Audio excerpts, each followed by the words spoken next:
رمضان میں جو تم نے سوت بنا ہے اس بڑھیا کی طرح رمضان کے بعد سوت کو کاٹ کر کے بکھیر مت دینا، سوت کو تار تار کر کے بکھیر مت دینا۔ ہمارا حال اس بڑھیا کی طرح ہو جاتا ہے کہ رمضان بس سوت کاٹتے رہتے ہیں اور جیسے ہی عید کی نماز ختم ہوئی سوت کو تار تار کر دیتے ہیں، کاٹ کر کے بکھیر دیتے ہیں۔ یہ ہمارا حال ہے۔ تو حافظ علی ما غزلت و شیت فی رمضان، رمضان میں جو آپ نے سوت کاٹا ہے، جو گناہ ہے، اس کو رمضان کے بعد تار تار مت کرو۔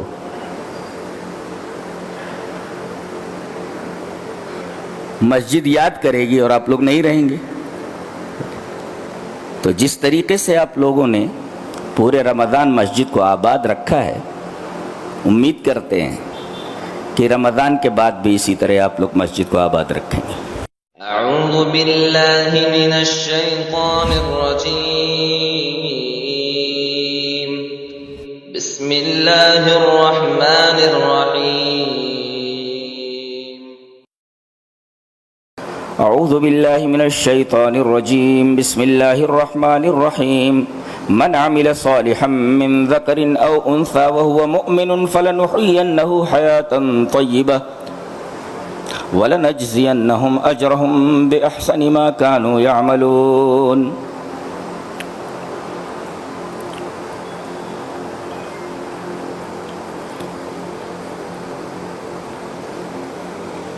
ہم لوگ کہتے رہتے یہ عمل کرو، یہ عمل کرو۔ What is the meaning of عمل؟ عمل کہتے کس کو؟ ابھی تک یہ سمجھ میں نہیں آیا کہ عمل کس کو کہتے اور کیے جا رہے ہیں۔ تو آج ہم سمجھاتے ہیں کہ عمل کس کو کہتے ہیں۔ جی، عمل کہتے ہیں عمل الشیء باستمرار، to do something continuously, کسی چیز کو مسلسل کرنا، دیٹ از کالڈ عمل۔ پھر سے بولتا ہوں، عمل کس کو کہتے ہیں؟ عمل الشیء باستمرار، ٹو ڈو اینی تھنگ یا سم تھنگ کنٹینیوسلی، کسی چیز کو مسلسل کرنا، اسے عمل کہا جاتا ہے۔ پورے رمضان آپ لوگ مسجد سے جڑے رہے، 5 وقتہ نمازوں کی محافظت کی، قیام اللیل کو مسلسل آپ لوگوں نے ادا کیا۔ اب جیسے ہی رمضان گزرا، عید کی نماز پڑھنے کے بعد عید گاہ ہی میں لگتا ہے قسم کھا لی جاتی ہے کہ اب وہ کام نہیں کرنا ہے جو پورے رمضان ہم نے کیا ہے۔ یہ عمل کہاں ہے؟ عمل کہتے ہیں عمل الشیء باستمرار، to do something continuously. ایک آیت کریمہ جو سورہ نحل میں ہے، اس پر ایک مفسر نے بڑا اچھا تبصرہ کیا ہے۔ آیت کریمہ ہے وَلَا تَكُونُوا كَالَّتِي نَقَضَتْ غَزْلَهَا مِن بَعْدِ قُوَّةٍ أَنْكَاثًا، اس بڑھیا کی طرح نہ ہو جاؤ جو دن بھر چرخے میں سوت کاٹتی تھی اور اس کے بعد تمام سوت کو کاٹ کر بکھیر دیتی تھی۔ تو ایسے مت کرو۔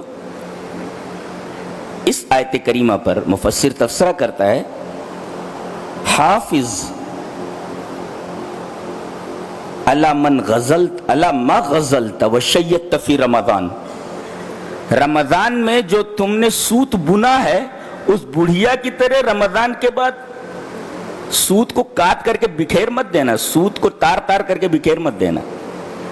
ہمارا حال اس بڑھیا کی طرح ہو جاتا ہے کہ رمضان بس سوت کاٹتے رہتے ہیں اور جیسے ہی عید کی نماز ختم ہوئی سوت کو تار تار کر دیتے ہیں، کاٹ کر کے بکھیر دیتے ہیں۔ یہ ہمارا حال ہے۔ تو حافظ علی ما غزلت و شیت فی رمضان، رمضان میں جو آپ نے سوت کاٹا ہے، جو گناہ ہے، اس کو رمضان کے بعد تار تار مت کرو.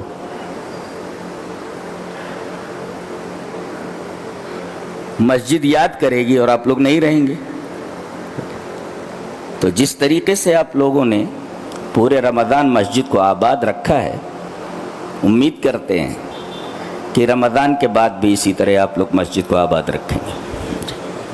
اس لیے کہ پھر یہ عمل نہیں ہے نا. عمل کہتے ہیں عمل الشیء باستمرار، کسی چیز کو کنٹینیوسلی کرنا، نہیں تو یہ عمل نہیں ہے. اچھا، اب چلیے عمل کا مفہوم سمجھ میں آ گیا. اب اس آیت کریمہ کی طرف چلتے ہیں جو ہم نے خطبہ مسنونہ کے بعد تلاوت کی ہے. من عمل صالحا، ایک تو عمل مطلوب ہے کہ عمل کریں آپ، اور عمل کا مفہوم سمجھ میں آ گیا، عمل الشیء باستمرار. لیکن صرف عمل ہی کافی نہیں ہے.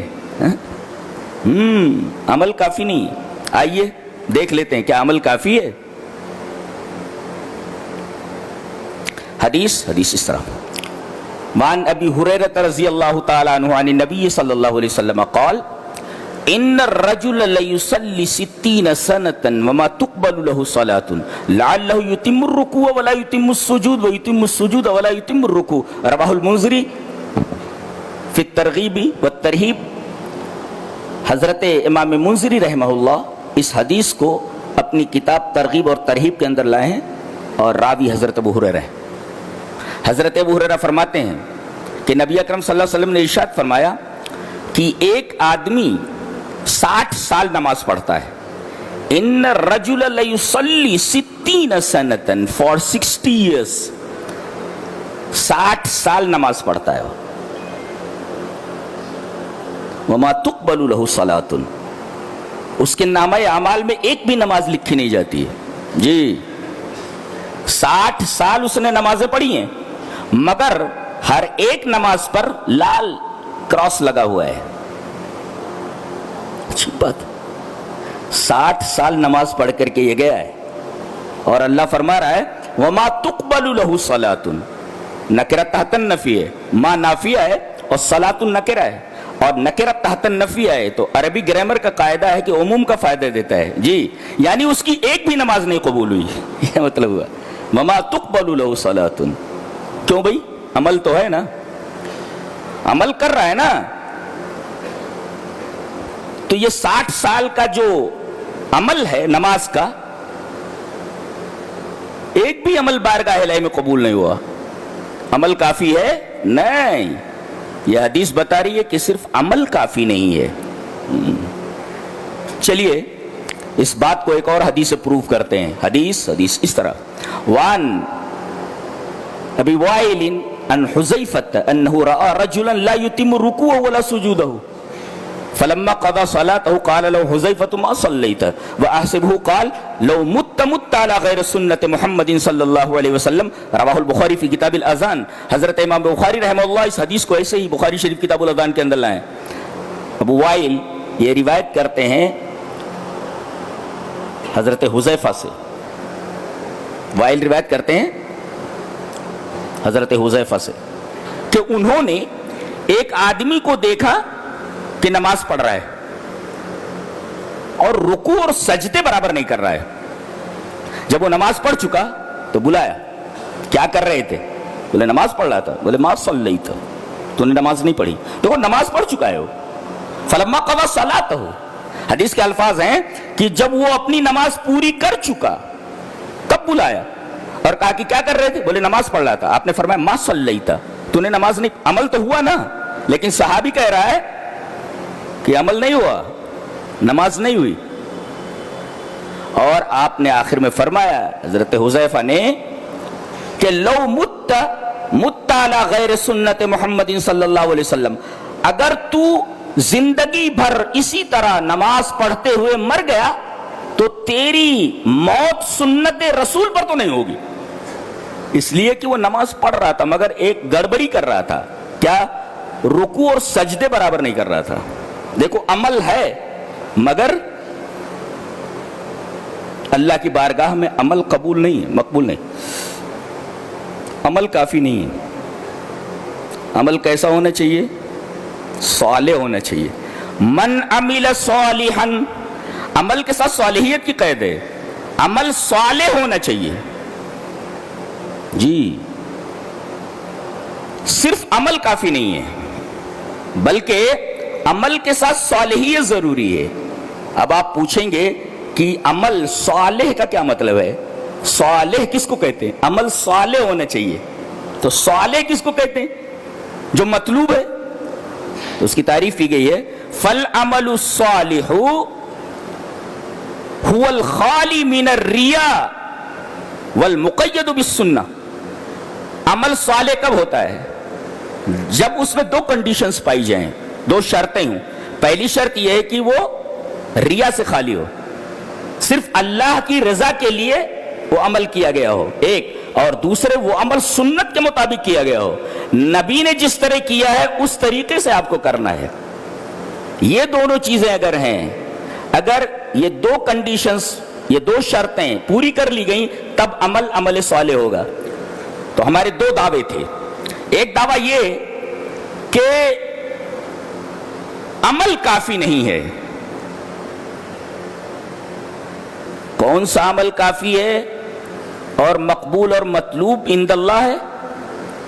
جس پر صالحیت کی چھاپ لگی ہوئی ہو، عمل صالح ہو. صالح کا مطلب خالص اللہ کی رضا کے لیے وہ عمل کیا گیا ہو، اور وہ عمل سنت رسول کے مطابق کیا گیا ہو. آئیے اس کو ایک حدیث سے پروف کرتے ہیں. حدیث اس طرح: وان ابی قلابۃ قال حدثنا ابو سلیمان مالک بن الحویرث قال قال لنا رسول اللہ صلی اللہ علیہ وسلم صلوا كما رأيتموني اصلي فاذا حضرت الصلاة فليؤذن لكم احدكم وليؤمكم اکبركم. رواہ البیہقی فی السنن الکبریٰ فی کتاب الصلاۃ. حضرت امام بیہقی رحمہ اللہ اپنی حدیث کی کتاب سنن کبریٰ کے اندر کتاب الصلاۃ کے اندر یہ روایت لائے ہیں حضرت مالک ابن حویرث سے. حضرت مالک ابن حویرث بڑا اچھا نام ہے نا، بچوں کا نام رکھنا چاہیے. تو حضرت مالک ابن حویرث رضی اللہ تعالیٰ عنہ فرماتے ہیں کہ ہم سے نبی کریم صلی اللہ علیہ وسلم نے فرمایا، وہ کہہ رہے صرف مجھ سے نہیں، تمام صحابہ کرام سے. کیا فرمایا؟ کہ صلو کما رأیتمونی اصلی، تم لوگ نماز اس طرح پڑھو جس طرح تم مجھے نماز پڑھتے ہوئے دیکھتے ہو. اب صحابہ کرام نے دیکھا کہ نبی کریم صلی اللہ علیہ وسلم نماز کس طرح پڑھ رہے ہیں. اب آج نبی کریم صلی اللہ علیہ وسلم ہمارے درمیان نہیں ہیں تو صحیح احادیث موجود ہے نا کہ نبی کریم صلی اللہ علیہ وسلم کی پوری نماز کس طرح تھی. تو حدیث کو فالو کریں. یہاں نہ کسی بابا کے طریقے پر نماز چلے گی، نہ کسی امام کے طریقے پر چلے گی، بلکہ نماز صالح کب ہوگی، یہ عمل صالح کب ہوگا؟ جب نبی کریم صلی اللہ علیہ وسلم کے بتائے ہوئے طریقے کے مطابق نماز ادا کی جائے گی. دیکھیے یہ روایت: صلو کما رأیتمونی اصلی، تم لوگ اس طرح نماز پڑھو جس طرح تم مجھے نماز پڑھتے ہوئے دیکھتے ہو. جی پہلے صحابہ کرام نے دیکھا، آج ہم حدیثوں میں دیکھتے ہیں. تو اگر اس طریقے کی نماز نہیں ہے جو حدیثوں میں ہے تو آپ کی یہ نماز عند اللہ مقبول نہیں ہے، اس لیے کہ سنت کے مطابق نہیں ہے، ریا سے خالی اور مقید بھی سننا ہو، سنت کی قید لگی ہوئی ہو. جی سنت کے مطابق نماز ادا ہونی چاہیے. لہذا ہمارا دعویٰ پروف ہوا کہ صرف عمل کافی نہیں ہے بلکہ وہ عمل صالح ہونا چاہیے. اور صالح کس کو کہتے ہیں؟ ریا سے خالی ہو اور مقید بھی سننا ہو، سنت کے مطابق ہو. ایک بات اور عمل صالح بھی کافی نہیں ہے. جی عمل بھی کافی نہیں ہے اور عمل صالح بھی کافی نہیں ہے.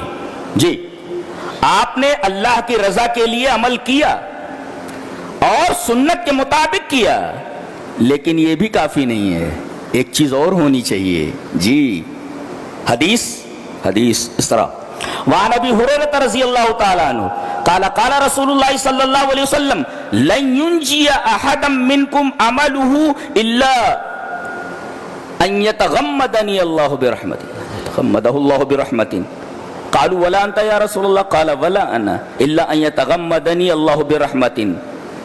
سددوا وقاربوا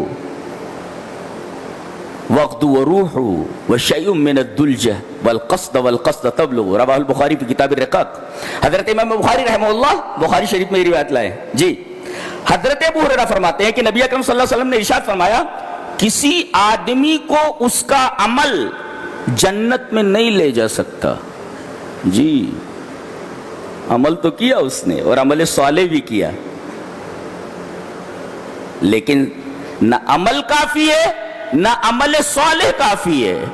ایک چیز اور بتائی گئی بخاری شریف کی روایت میں کہ کسی آدمی کو اس کا عمل نجات نہیں دے سکتا، لن ينجي احد منکم عملہ، اس کا عمل اسے نجات نہیں دے سکتا جب تک کہ اللہ تبارک و تعالی کا رحم اسے اپنی آغوش میں نہ لے لے۔ صحابہ کرام نے حیرت سے کہا قالوا ولا انت یا رسول اللہ، اے اللہ کے رسول آپ بھی اپنے عملوں کی وجہ سے جنت میں نہیں جائیں گے؟ آپ نے فرمایا ولا انا، میں بھی۔ اللہ اکبر، نبی بھی اللہ کا محتاج ہوتا ہے، سارے کے سارے لوگ اس کے محتاج ہیں، اولیاء اس کے محتاج، انبیاء اس کے محتاج، تمام کائنات اس کے احتیاج اللہ تبارک و تعالیٰ کے رحم کے نیچے دبا ہوا ہے۔ تو آدمی کو اس کا عمل نجات نہیں دے سکتا جب تک کہ اللہ تبارک و تعالیٰ کا رحم اسے گھیر نہ لے۔ گھیرنے کا مطلب سمجھتے ہو؟ یہاں غمد کا لفظ ہے، ان یتغمدنی اللہ برحمت۔ غمد سمجھتے ہیں؟ یہ تلوار ہوتی ہے، تلوار تو تلوار کی ایک نیام ہوتی ہے، نیام، یہ نیام ہے، یہ سمجھیے۔ اب تلوار اس کے اندر ڈال دیتے ہیں، اب تلوار نظر نہیں آتی، تو یہ غمد ہے، یہ غمد نیام جس میں آپ نے تلوار ڈال دی ہے، اور پھر تلوار جب نکالتے ہیں تو یہ غمد سے نکلتی ہے تلوار جی، یہ ہے غمد۔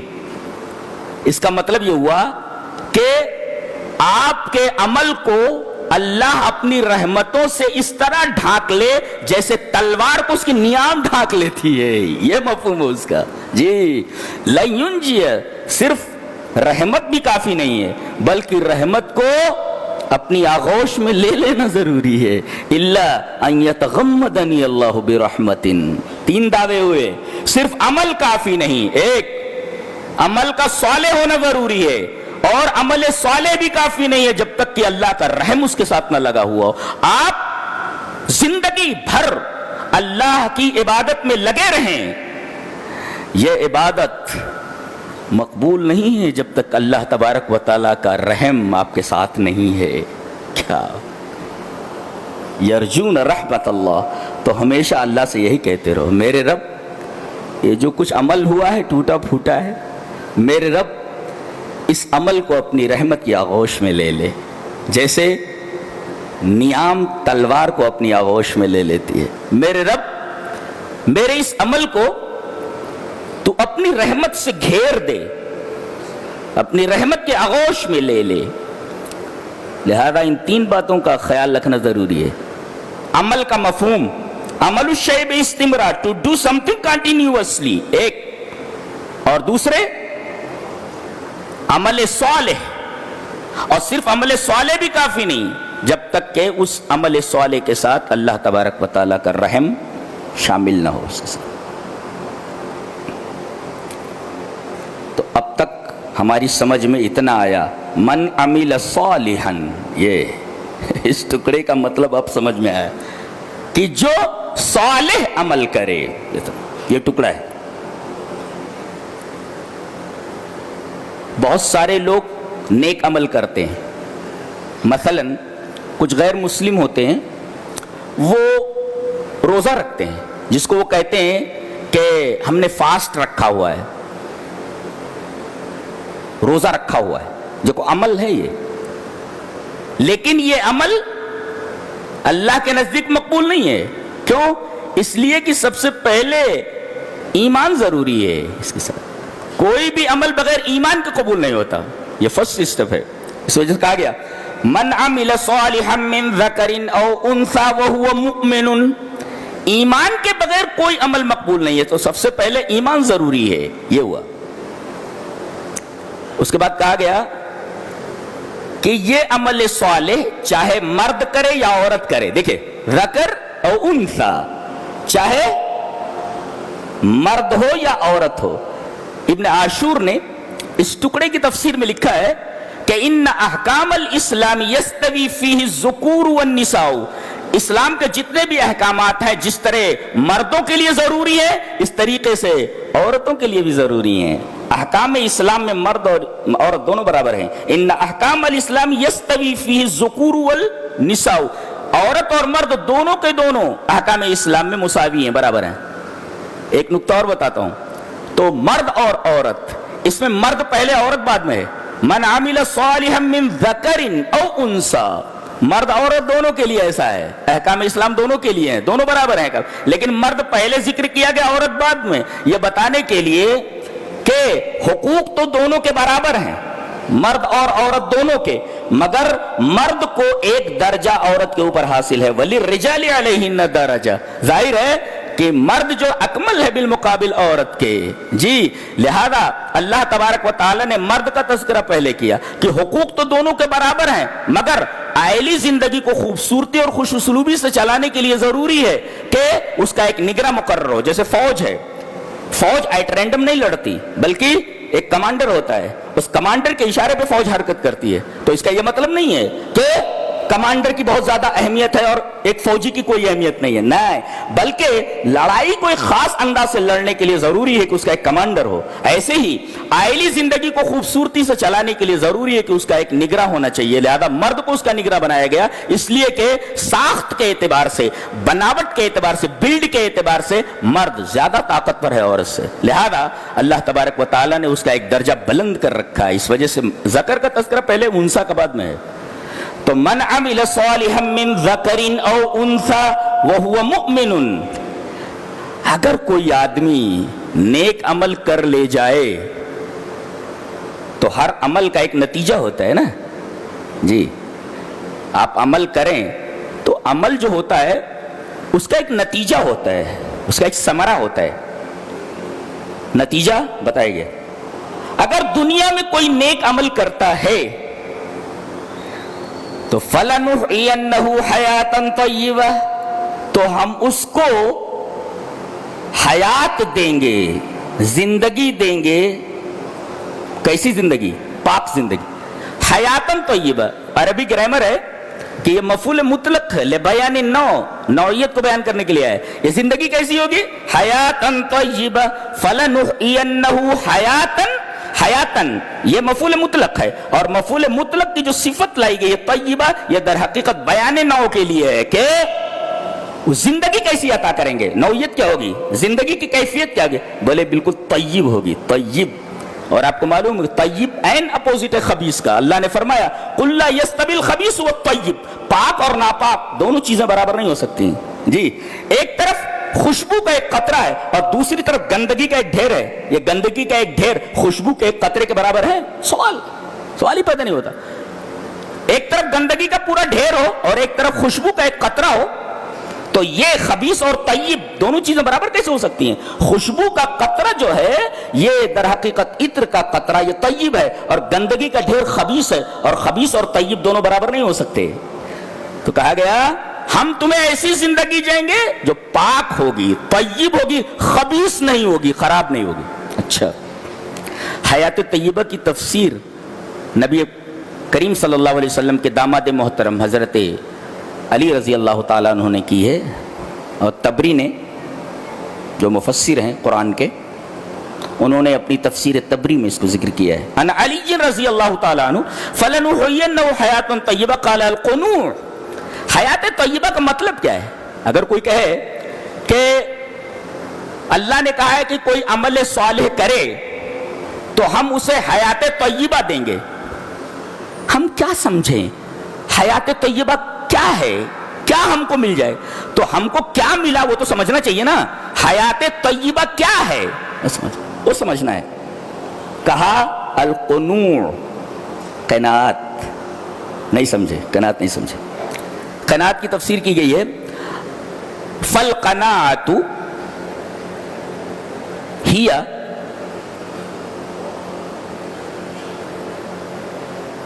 بما آت اللہ وترک التشوف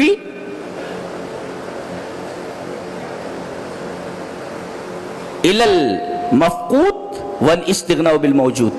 یہ قناعت کی تعریف ہے. کیا قناعت کہتے ہیں اللہ نے جو دے دیا ہے اس پر راضی ہو جاؤ.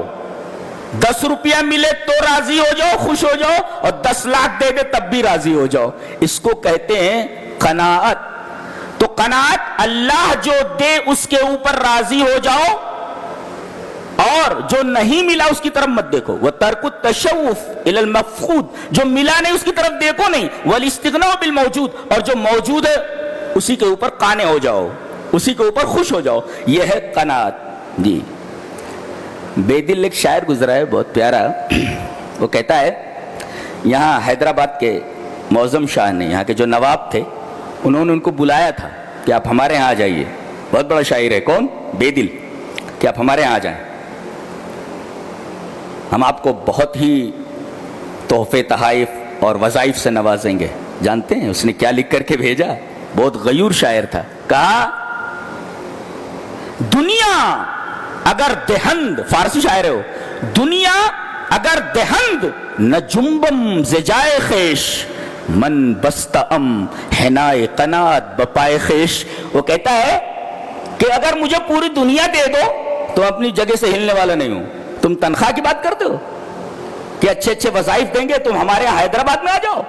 دنیا اگر دہند نہ جنبم زجائے خیش, اگر تم دنیا بھی دے دو تو میں حیدرآباد آنے والا نہیں ہوں, اپنی جگہ سے ہلوں گا نہیں. کیوں؟ من بستم حنائے قناعت بپائے خیش, اس لیے کہ میں نے اپنے پیروں میں قناعت کی مہندی لگا رکھی ہے.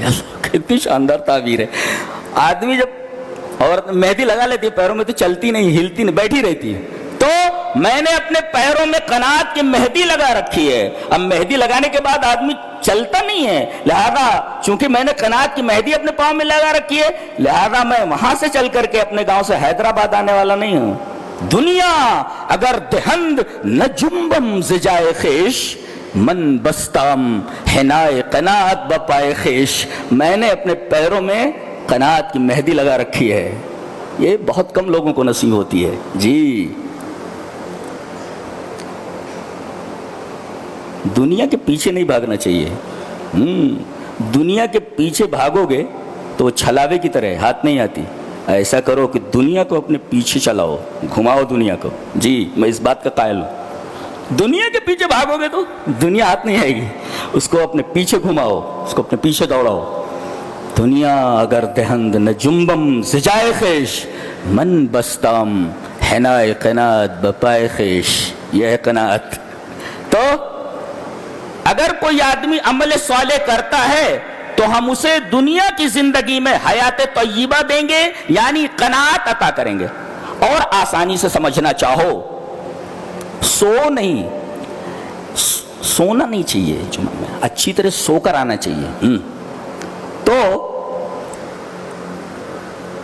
اگر قناعت کو اور آسان طریقے سے سمجھنا ہے تو سمجھو کہ دولت مل جائے تو اترائے نہ, دولت چلی جائے تو گھبرائے نہ. دیٹ از کالڈ قناعت. سمجھ میں آ گیا نا؟ کوئی سمجھے قناعت کو تو اس طرح سمجھے, اور کوئی پوچھے کہ حیات طیبہ کسے کہتے ہیں, کہتے قناعت کو. قناعت کو کیسے سمجھاؤ؟ ایک بچے کو سمجھانا ہو تو کیسے سمجھاؤ گے حیات طیبہ؟ بولے دولت مل جائے تو اترائے نہ, اور دولت چلی جائے تو گھبرائے نہ. اس کو کہتے ہیں قناعت. اگر اللہ تبارک و تعالی یہ دولت عطا کر دے, پھر اس سے بڑی دولت انسان کو اور کیا مل سکتی ہے؟ تو من عمل صالحا من ذکر او انثى وهو مؤمن فلنحيينه حیاتا طیبہ. جو عمل صالح کرے گا ہم اسے حیات طیبہ عطا کریں گے. اور ایک حدیث بھی ہے, اس پہ کامیابی کی ضمانت دی گئی ہے 3 آدمیوں کے لیے. چلیے وہ حدیث پڑھ لیتے ہیں. حدیث اس طرح, وعن عبداللہ بن عمرو بن العاص رضی اللہ تعالی عنہ ان رسول اللہ صلی اللہ علیہ وسلم قال قد افلح من اسلم ورزق کفافا وقنعه اللہ بما آتاہ. رواہ مسلم فی کتاب الزکاة. حضرت امام مسلم رحمہ اللہ اس حدیث کو کتاب الزکاة کے اندر لائے ہیں. راوی حضرت عبداللہ ابن عمر ابن عاص ہیں. حضرت عبداللہ ابن عمر ابن عاص فرماتے ہیں کہ نبی اکرم صلی اللہ علیہ وسلم نے ارشاد فرمایا کہ وہ آدمی کامیاب ہو گیا جس کے اندر 3 چیزیں آ گئیں. جی یہ 3 چیزیں آ گئیں جس کے اندر وہ کامیاب ہو گیا. ایک تو اسلام لے آیا, یہ بہت بڑی نعمت ہے کامیابی کے لیے. قد افلح من اسلم, اسلام لے آیا. اور دوسرے ورزق کفافن, اور گزر بسر کے بقدر اس کو روزی مل گئی, گزر بسر ہو جا رہی ہے بس, بقدر کفاف, گزر بسر کے بقدر روزی مل جانا. دوسری چیز. اور تیسرے وقنعہ اللہ بما آتا, اللہ تبارک و تعالی نے جو کچھ دے دیا ہے زیادہ یا کم اس پر آدمی قناعت کرے. وقنعہ اللہ بما آتا, یہ روایت مسلم شریف کتاب الزکات کی ہے. گویا کہ 3 آدمیوں کی کامیابی کی ضمانت دی گئی ہے, اسلام لانے والا, اور جسے بقدر کفاف گزر بسر کے بقدر روزی مل گئی, اور تیسرے قناعت مل گئی, اللہ تبارک و تعالی نے جو دیا اس پر راضی ہو گیا. ورنہ امام رازی نے تفسیرہ کرتے ہوئے کہا ہے لا یطیب عیش احد فی الدنیا الا عیش القانع واما الحریص فیکون ابدا فی الکد والعناء. یہ امام رازی رحمہ اللہ کا تفسیرہ ہے عربی میں اس آیت کریمہ کے اوپر. کیا کہ کسی آدمی کی زندگی طیب نہیں ہو سکتی, حیات طیبہ.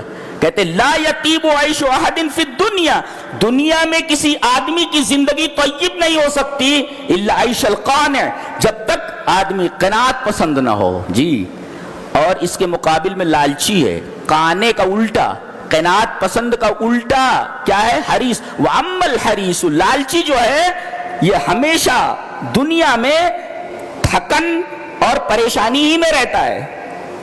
ارے یہ مل گیا, اور لے لیتے ہیں, اور لے لیتے ہیں, اور لے لیتے ہیں.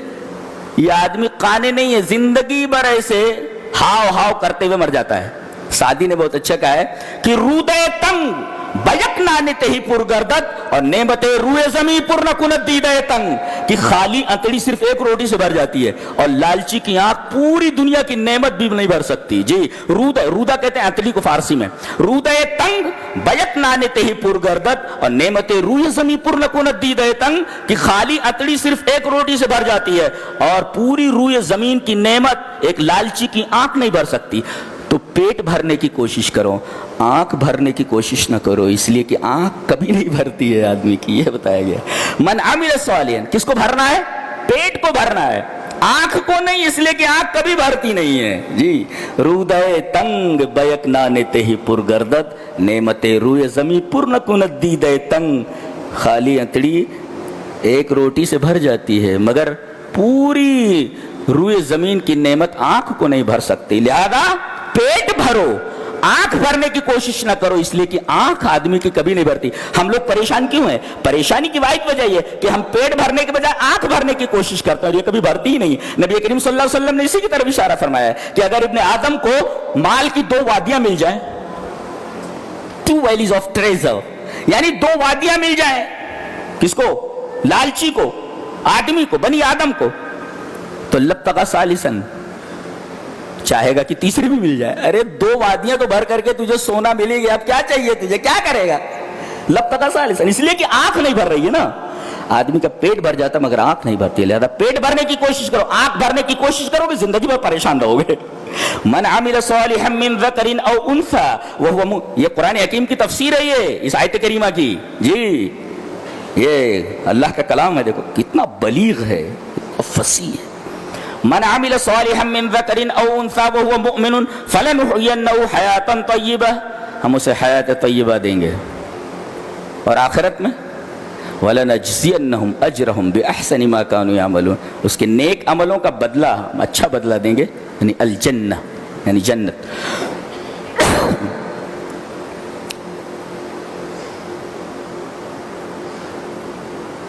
تو ہم لوگ عمل کرتے رہتے ہیں مگر زندگی بھر عمل کا مطلب سمجھ میں نہیں آتا.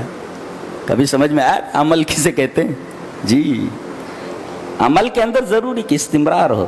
لہذا مسجد پکڑے رہیے, آپ مسجد نہیں چھوڑنا ہے, نہیں تو آپ کی مثال اس بڑھیا کی طرح ہو جائے گی. جی جس بڑھیا کا تذکرہ سورہ نحل کی اس آیت کریمہ میں ہے, وَلَا تَكُونُوا كَالَّتِي نَقَضَتْ غَزْلَهَا مِن بَعْدِ قُوَّةٍ أَنْكَاثًا.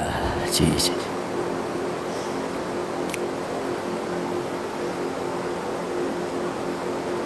کسی کام کو کرنے سے پہلے آدمی کو اس کی حقیقت سمجھنا ضروری ہے. آدمی اس کی حقیقت سمجھے.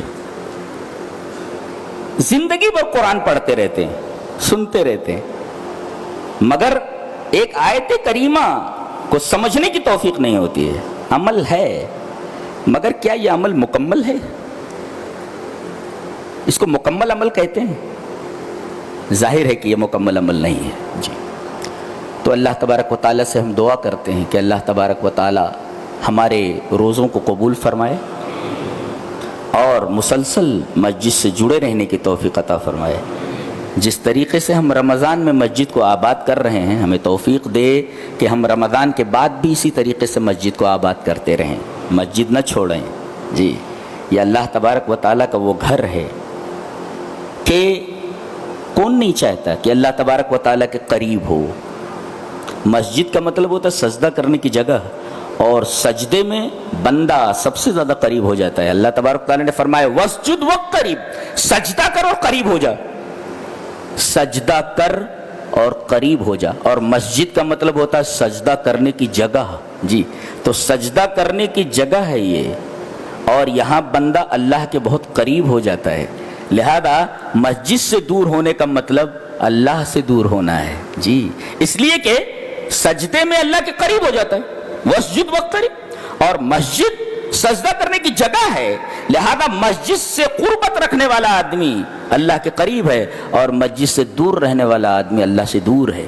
اللہ تبارک و تعالی ہمیں توفیق دے کہ ہم اللہ کے قریب ہوں, اس سے قریب ہوں, اور اس کا واحد ذریعہ یہ ہے کہ آدمی اللہ تبارک و تعالیٰ کا گھر نہ چھوڑے, اللہ تبارک و تعالیٰ کا گھر پکڑے رہے. اور ظاہر ہے کہ آدمی اللہ کا گھر آباد کرے گا تو اس کا گھر آباد رہے گا.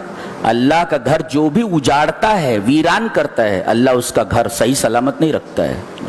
ہماری تمام پریشانیوں کی وجہ یہی ہے. بہت ساری وجوہات ہیں, ان میں سے ایک وجہ یہ بھی ہے کہ ہم اللہ سے دور ہو رہے ہیں مسجد چھوڑ کر کے. اور جب اللہ سے دور ہو رہے ہو, اللہ کہتا ہے جا, ہاں جانا, جا, کدھر جانا ہے, مجھ سے قریب نہیں ہے, دور جانا چاہ رہے, چلا جا. تمام پریشانیوں میں سے پریشانیوں کی جو وجوہات ہیں ان میں سے ایک وجہ یہ بھی. تو اللہ ہمیں عمل کو سمجھنے, عمل صالح کرنے اور مسلسل اس پر جمع رہنے کی توفیق عطا فرمائے. وآخر دعوانا الحمدللہ رب العالمین.